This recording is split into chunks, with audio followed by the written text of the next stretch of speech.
Hello, welcome back to my channel Shivainder Shubh Nayak में आप सबका स्वागत है।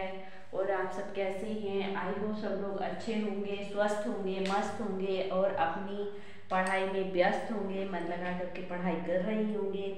यहाँ पर मैं आपके लिए आज लेकर के आई हूँ टेक्सटाइल यानी कि वस्त्र विज्ञान से संबंधित प्रश्न। तो यहाँ पर हम वस्त्र विज्ञान से संबंधित प्रश्नों की श्रृंखला स्टार्ट हो चुकी हैं। जैसे कि लास्ट मैंने आपको 14-15 प्रश्नों की श्रृंखलाएं कराई है, 15-16। तो उसमें हम फूड एंड न्यूट्रिशन यानी कि आहार एवं पोषण विज्ञान पढ़ रहे थे। और अब आपका दूसरा सब्जेक्ट स्टार्ट हो चुका है टेक्सटाइल वस्त्र विज्ञान यानी कि, और यहाँ पर पर डे आपको अलग से अलग टॉपिक यहाँ पर पढ़ाया जाएगा। तो आइए, सबसे पहला प्रश्न है आपका, यहाँ पर हम रेशों के परीक्षण के बारे में जानेंगे कि कौन सा, जैसे कि आपका सूती वस्त्र है, ये जलने पर किस प्रकार की लो प्रदान करता है आपको। और जैसे कि रेशमी वस्त्र है, इसको जब हम जला देते हैं तो ये सिकड़ कर क्या बन जाता है, एक मोती का रूप ये धारण कर लेता है। इस तरीके से हम इस क्लास में ये सब जानेंगे, ठीक है, रेशों का परीक्षण करेंगे। तो सबसे पहला आपका प्रश्न है, वस्त्र की पहचान का अत्यंत महत्वपूर्ण परीक्षण क्या है? किसके द्वारा हम वस्त्रों की पहचान कर पाते हैं? तो ये है आपका माइक्रोस्कोपी, ठीक है। माइक्रोस्कोपियों के द्वारा हम वस्त्रों की पहचान कर पाते हैं, ठीक है।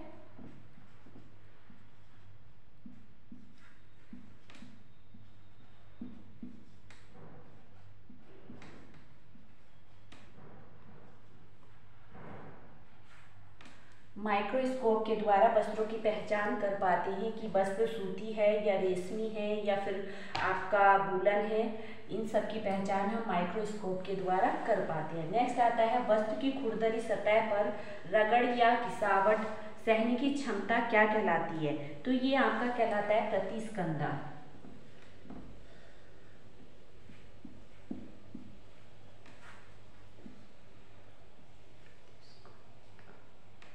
ठीक है, ये प्रतिस्कंधा कहलाता है आपका। नेक्स्ट प्रश्न है आपका, मानव निर्मित तंतुओं की चमक घटाने के लिए प्रयोग में लाया जाता है किस, यानी कि मानव निर्मित तंतुओं की हम चमक घटाते हैं तो किसके द्वारा घटाते हैं? तो ये हम घटाते हैं titanium dioxide, titanium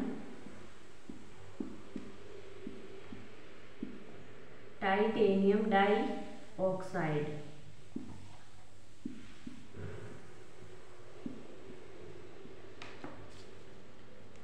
titanium oxide के द्वारा हम मानव निर्मित तंतुओं की चमक घटाने का कार्य करती है, ठीक है। नेक्स्ट आता है, धागे का काउंट उसके किस संख्यात्मक मूल्य को परिभाषित करता है? तो ये आपका कहलाता है उत्कृष्टता। क्या कहलाता है? उत्कृष्टता। यहाँ पर नोट कर लीजिए।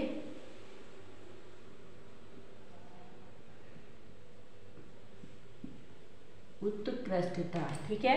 नेक्स्ट है, धागे की सूक्ष्मता आधारित होती है। धागे की सूक्ष्मता किस पर आधारित होती है? धागे के वजन पर।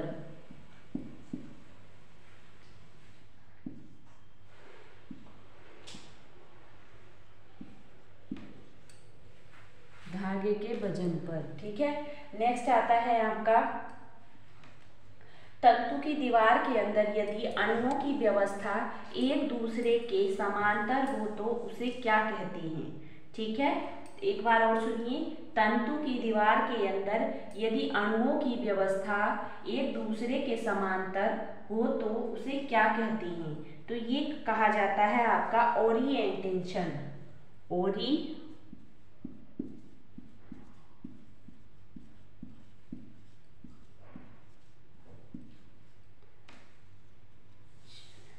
ठीक है, ओरिएंटेशन।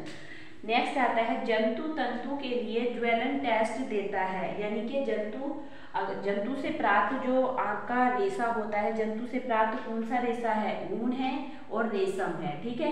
तो ऊन रेशम को अगर हम जला देंगे तो वो किस प्रकार की लो आपको प्राप्त होगी, यानी कि किस जलता हुआ किस रंग का दिखाई देगा, ठीक है। जंतु तंतु यानी कि आपका ऊन व रेशम जलने के बाद किस प्रकार की लो प्रदान करता है या किस प्रकार का दिखाई देता है?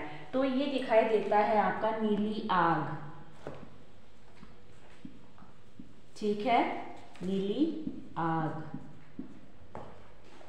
ऊन व रेशम।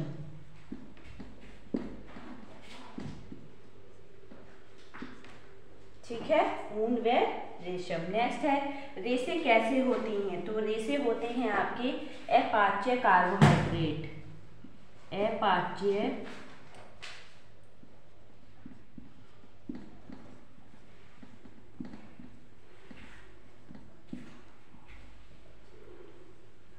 रेसे अपाच्य कार्बोहाइड्रेट होते हैं, यानी कि रेसे आपके इनका पाचन नहीं होता है, रेसों का पाचन नहीं होता है, रेसे आपके अपाच्य कार्बोहाइड्रेट दिखाई देते हैं। अब आते हैं नेक्स्ट प्रश्न पर। नेक्स्ट प्रश्न आता है आपका, वस्त्र को जलाने पर जब सिकुड़ता है और कड़े मोती बनते हैं तो वह वस्त्र क्या कहलाता है, या वह वस्त्र कौन सा है जो जलाने पर सिकुड़ जाता है और सिकुड़ कर मोती बन जाता है, तो वह वस्त्र है आपका रेशम। ठीक है, जलाने पर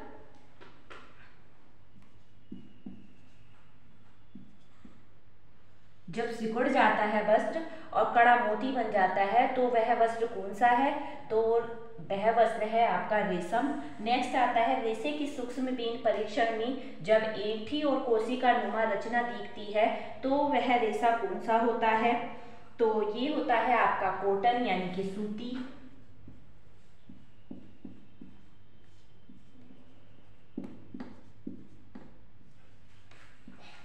ठीक है, नेक्स्ट आता है आपका किसके लिए मॉडलिंग का प्रयोग किया जाता है, यानी कि किस रेशे के लिए मॉडलिंग का प्रयोग किया जाता है, तो आपके मलमल के रेशे के लिए मॉडलिंग का प्रयोग किया जाता है। ये प्रश्न आपका टीजीटी 2021 में पूछा गया है। ठीक है जी, और ये आपका असिस्टेंट प्रोफेसर का प्रश्न है। रेशे की सूक्ष्म बीन परीक्षण, वस्त्र को जलाने पर सिकुड़ता है वस्त्र तो मोती बनता है, तो ये भी आपका असिस्टेंट प्रोफेसर की उसमें पूछा गया है 2015 में भी और 14 में भी। ठीक है, नेक्स्ट आता है कौन रेजिस्ट डाइंग की तकनीक है, रेजिस्ट डाइंग की तकनीक tie and dye, tie and dye. ठीक है, काफी इंपोर्टेंट क्वेश्चंस है, यहाँ पर लिख लीजिए, वेरी इंपोर्टेंट। कौन सा रेजिस्ट डाइंग की तकनीक है, टाई एंड डाई। किस प्रकार का वस्त्र सबसे खराब वस्त्र है, तो ये है आपका पारदर्शी। पारदर्शी वस्त्र जो होता है सबसे खराब वस्त्र होता है, वो पहनने योग्य भी नहीं होता है। ठीक है, अगर उसको आप ले आओगे कोई पारदर्शी वस्त्र है तो आप उसको पहन भी नहीं सकते। नेक्स्ट आता है कौन तने वाला तंतु नहीं है, तो ये है आपका कापोक। आई होप आपको ये प्रश्न पसंद आ रहे होंगे। पसंद आ रहे हो तो प्लीज़ वीडियो को लाइक कर दीजिए, चैनल पर नए हैं तो चैनल को सब्सक्राइब कर दीजिए, साथ में बेल आइकन को प्रेस कर दीजिए ताकि आने वाली सभी वीडियोस के नोटिफिकेशन आप लोगों तक पहुंचते रहें। और आप लोगों को सबसे पहले मैं एक चीज़ और यहाँ पर बता देती हूँ कि आपको क्लास पूरा देखना है। ठीक है, यहाँ पर जितने भी वीडियोस को पूरा देखना है, और दूसरी बात आपको वीडियोस कैसा लगता है ये भी आपको कमेंट करना है। ठीक है, आपको अच्छा लगता है वो गलत लगता है बुरा लगता है वो भी आपको यहाँ पर कमेंट करना है। आपको अच्छा बुरा जैसा भी लगता है आप कमेंट बॉक्स में बता सकते हैं प्लीज़। नेक्स्ट प्रश्न है आपका, सूती कपड़ा जलता है तो कैसी लो प्रदान करता है या लो देता है, तो सूती वस्त्र जब जलता है तो ये पीली लो प्रदान करता है।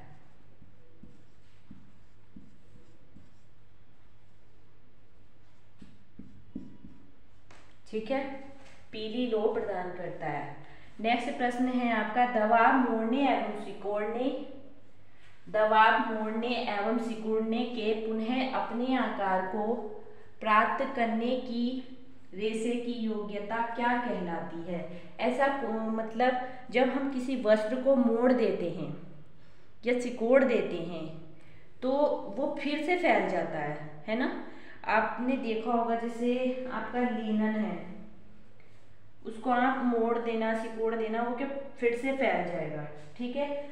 या आपका जैसे ऊनी वस्त्र है, उसको आप उस पर दबाव डालोगे या उसको सिकोड़ोगे तो क्या होगा, फिर से मतलब अपने ही आकार में आ जाता है, अपने ही रूप में आ जाता है।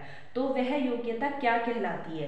तो यह योग्यता आपकी कहलाती है प्रतिस्कंदा। प्रतिस्कंदा,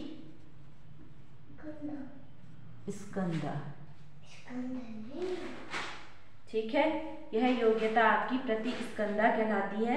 जो वस्त्र हम मोड़ देते हैं या सिकोड़ देते हैं और फिर से वह पुनः अपने आकार को प्राप्त कर लेता है, तो वह स्थिति क्या कहलाती है? प्रतिस्कंदा कहलाती है, ठीक है। आई होप आपको इतना समझ आ रहा होगा। समझ आ रहा हो तो प्लीज़ वीडियो को लाइक कर दीजिए और चैनल पर नए हैं तो चैनल को सब्सक्राइब कर दीजिए, साथ में बेल आइकन को भी प्रेस कर देना है, ठीक है। यहाँ पर 2-3 क्वेश्चन और मैं आपको लिखवा देती हूँ।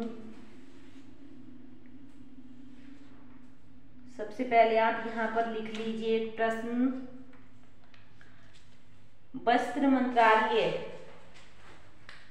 आपका कब सृजित किया गया? वस्त्र मंत्रालय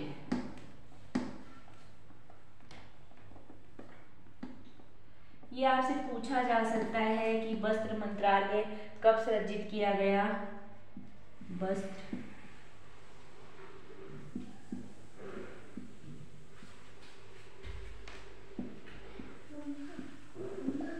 सृजित, जी बेटा,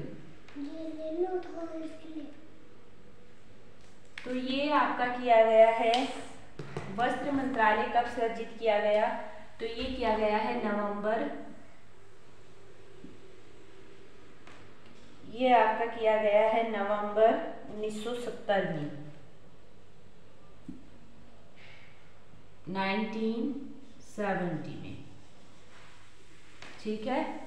वस्त्र मंत्रालय आपका नवंबर 1970 में सृजित किया गया।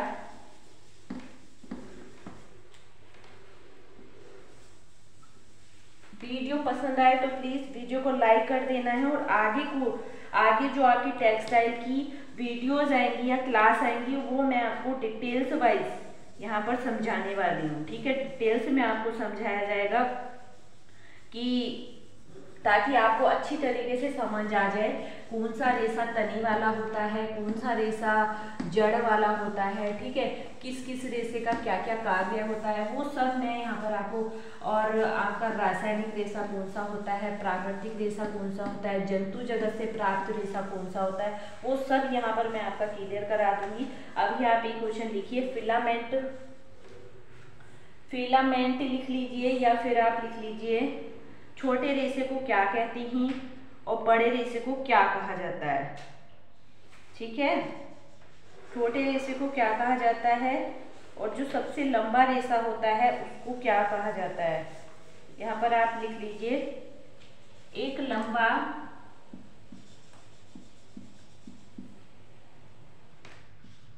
तंतु का गुच्छा क्या कहलाता है? तंतु का गुच्छा क्या कहलाता है? तो क्या कहलाता है ये? फिलामेंट, ठीक है। फिलामेंट, एक लंबे रेशे का गुच्छा फिलामेंट कहलाता है। तो नेक्स्ट आता है आपका एक स्टेपल, यानी कि एक छोटा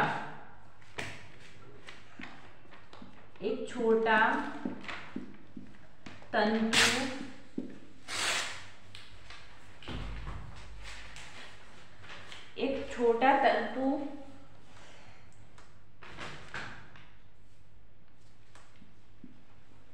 का गुच्छा क्या कहलाता है? ये आपका कहलाता है स्टेपल। क्या कहलाता है? स्टेपल। एक लंबे तंतु के गुच्छे को फिलामेंट कहा जाता है और एक छोटे तंतु के गुच्छे को स्टेपल कहा जाता है। अब हम नेक्स्ट वीडियो में आपको ये भी बताएंगे कि फिलामेंट तंतुओं को हम किससे नापते हैं या किससे मापते हैं, और एक छोटे तंतु यानी कि स्टेपल तंतु को हम किससे मापा जाता है, ठीक है। आयु से मापा जाता है या किससे मापा जाता है, वो सब आपको नेक्स्ट वीडियो में बताएंगे।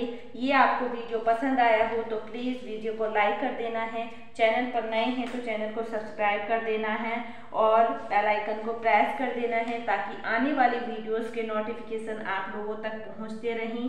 और इसी तरीके से अपना प्यार और अपना साथ बनाए रखना है।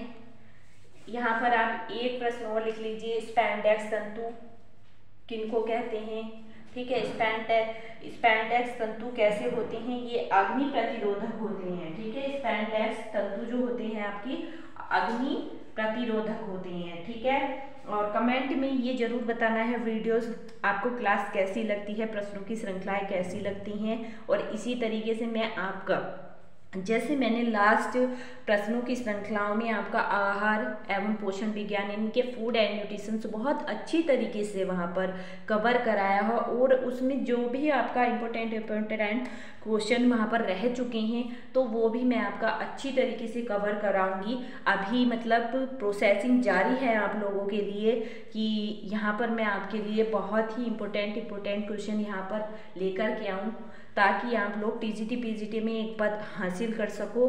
और यहीं पर मैं अपनी वीडियो का एंड करती हूँ, लेकिन आपको ये कमेंट में ज़रूर बताना है वीडियोस और प्रश्न आपको कैसे लगते हैं यहाँ पर, और राइटिंग समझ आता है नहीं आता है, या साउंड यानी कि मेरी आवाज़ आपको क्लियर समझ आती है कि नहीं आती है, वो सब आपको प्लीज़ में कमेंट में बताना है प्लीज़। और वीडियो को लाइक कर देना है, चैनल पर नहीं है तो चैनल को सब्सक्राइब कर दीजिएगा। यहीं पर मैं अपनी वीडियो का एंड करती हूँ। Thank you. मिलेंगे आपसे नेक्स्ट प्रश्नों की श्रृंखला में बहुत ही शानदार प्रश्नों के साथ। Thank you.